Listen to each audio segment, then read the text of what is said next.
gurunya allati zahiruhal fasad, yang zahirnya adalah rusak, tidak benar, ta'wilatin sahihatin, dengan penafsiran-penafsiran yang benar. Urusan guru itu urusan dia dengan Allah, urusan saya usaha berbaik sangka, usaha mentafsiri kesalahan-kesalahannya, mungkin ada maksud, ada hikmah di baliknya yang saya nggak paham. Maka diceritakan ada seorang khalifah, saya lupa namanya, itu Khalifah Umar bin Abdul Aziz atau khalifah yang lain. Dia pernah ngaji pada gurunya, belajar dengan disertai adabnya pelajar. Maka suatu hari tanpa ada salah apa-apa, anaknya khalifah tadi dipukul oleh gurunya dengan pukulan yang menyakitkan.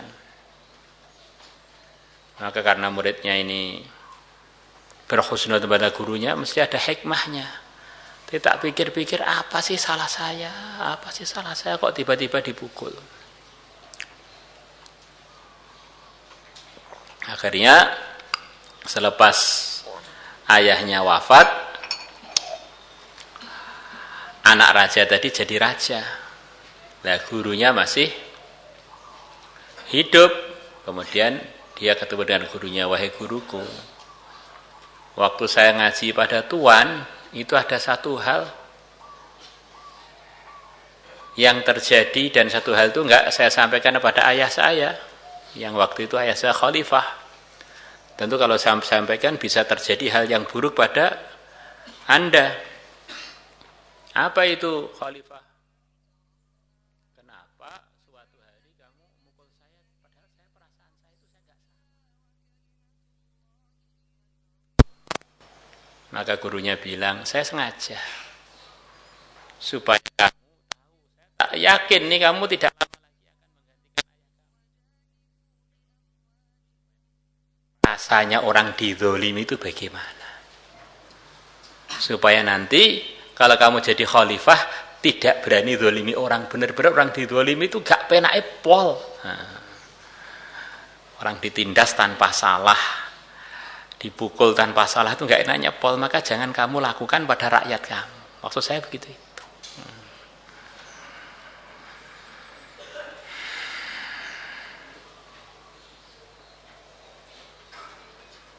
Seperti ceritanya sebagian ulama di negeri India, ada orang kalau nggak salah namanya Abdurrahman,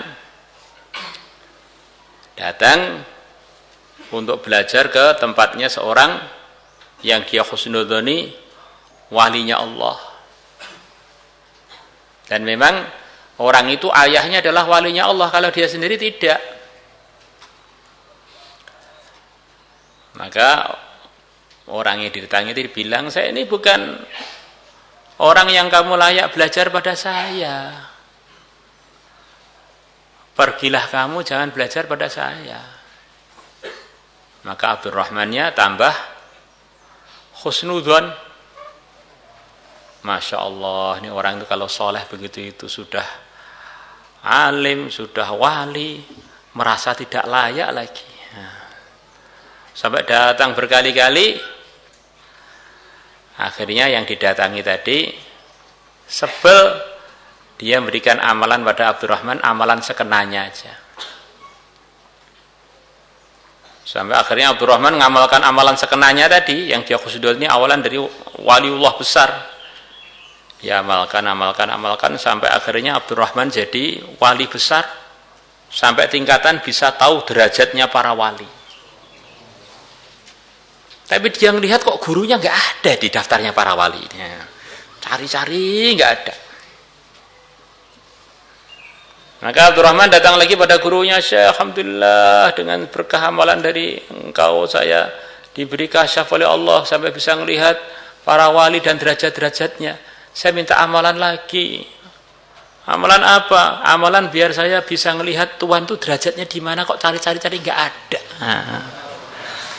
Maka guru palsunya itu bilang, ngomong saya ini aslinya nggak wali kok. Saya ini asal-asalan aja gara-gara husnudon kamu itu akhirnya kamu diberi macam-macam hal yang kamu rasakan itu. Abdurrahmannya nggak percaya sampai akhirnya terakhir percaya, oh ternyata benar ya guru saya ini memang sebetulnya itu memang tidak punya derajat itu. Akhirnya Abdurrahman doa, ya Allah dengan sebab arahan guru saya yang asal-asalan saya husnudon akhirnya jadi dapat macam-macam anugerah dari engkau, saya minta guru saya juga diangkat derajatnya jadi hamba engkau yang engkau cintai. Akhirnya guru kau pun jadi wali gara-gara Abdurrahman yang husnudon tadi. Jadi tugasnya guru ngajar sebaik-baiknya, menunaikan amanah sesempurna-sempurnanya, itu tugasnya guru. Tugasnya murid berbaik sangka. Jangan tugasnya murid seperti gurunya nggak datang, nggak masuk kelas. Memangnya kamu itu guru apa murid? Tugasnya murid itu masuk kelas, gurunya ada nggak ada itu nggak urusan muridnya, itu urusan gurunya. Nah, maka kita usaha begitu itu. Wa idza fama ya'jizu an dzalika, maka tidak lemah dari itu menakwili takwil yang benar mengenai perkataan perbuatan gurunya yang zahirnya salah. Illa qalilut taufiq, kecuali orang yang sedikit ditolong oleh Allah. Aw adimuhu, atau memang orang yang enggak ditolong oleh Allah. Fa idza jafahu syekh, maka kalau syekh telah berbuat kasar kepada dia atau telah menjauhi dia, ibtada'ahu bil i'tidhar, maka supaya dia murid itu memulai bil i'tidhar dengan beralasan, dengan minta maaf ila syekh kepada gurunya. Kalau gurunya kelihatan marah, kelihatan kasar pada dia, padahal zahirnya yang salah gurunya, supaya dia yang minta maaf. Wa adhara anna dzamba lahu, dan dia menampakkan bahwa kesalahan itu adalah punya dia, punya murid itu. Wal idba alaihi, dan bahwasanya yang layak ditegur alaihi ada atas murid itu. Fadzalika, maka sikap tersebut anfa'u lahu, lebih bermanfaat untuk si murid fid dunya wal akhirah, di dunia dan akhirat. Wa anqa li qalbi syekhi lahu, dan lebih membersihkan hatinya syekhnya kepada dia. Wa qad qalu, dan sungguh para ulama telah mengatakan, man lam yasbir ala dhillit ta'allumi fi baqiya umruhu fi amayatil jahalah. Barang siapa tidak sabar atas hinanya belajar, waktu belajar memang ya belajar, mungkin gurunya kurang sopan, suasana enggak nyaman, macam-macam dalam pelajaran.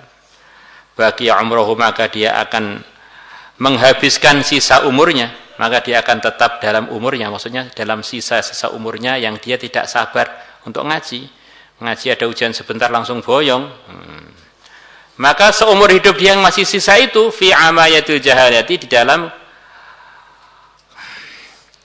kebutaan, kebodohan. Di dalam kebodohan, yang mana kebodohan adalah buta, enggak tahu, ngawur akhirnya.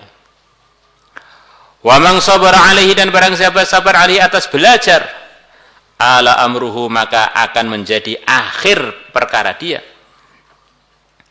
ila izil akhirah, kepada kemuliaan akhirah, wa dunia, dan kemuliaan dunia. Wa minhu, dan dari termasuk bagian dari pentingnya sabar menghinakan diri waktu belajar. Al-atharul masyhur, ada sebuah athar yang masyhur an Ibnu Abbas, yang diriwayatkan dari perkataannya Ibnu Abbas radhiyallahu anhuma. Udzuliltu taliban, aku telah dihinakan ketika menjadi pelajar. Aku telah dihinakan taliban dalam kondisi mencari, kondisi jadi pelajar. Fa'uzistu, maka aku dimuliakan matluban dalam kondisi dicari. Dicari ilmunya, dicari para murid. Saya dulu waktu ngaji itu terhinakan. Akhirnya saya sabar sampai akhirnya jadi orang alim besar, sampai akhirnya orang-orang pada mencari beliau. Dengan kondisi memuliakan beliau dari seluruh dunia Islam waktu itu. Waqad ahsana man qala, dan sungguh telah bagus orang yang mengatakan,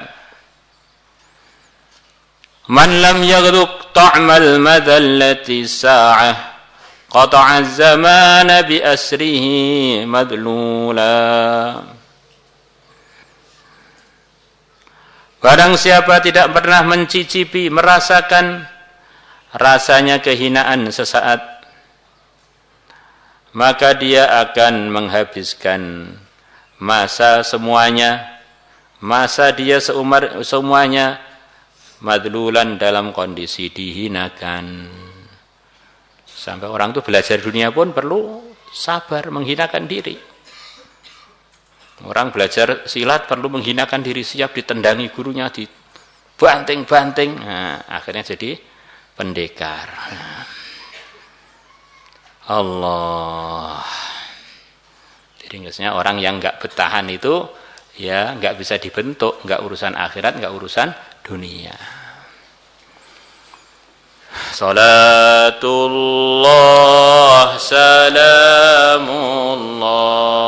ala taha rasulillah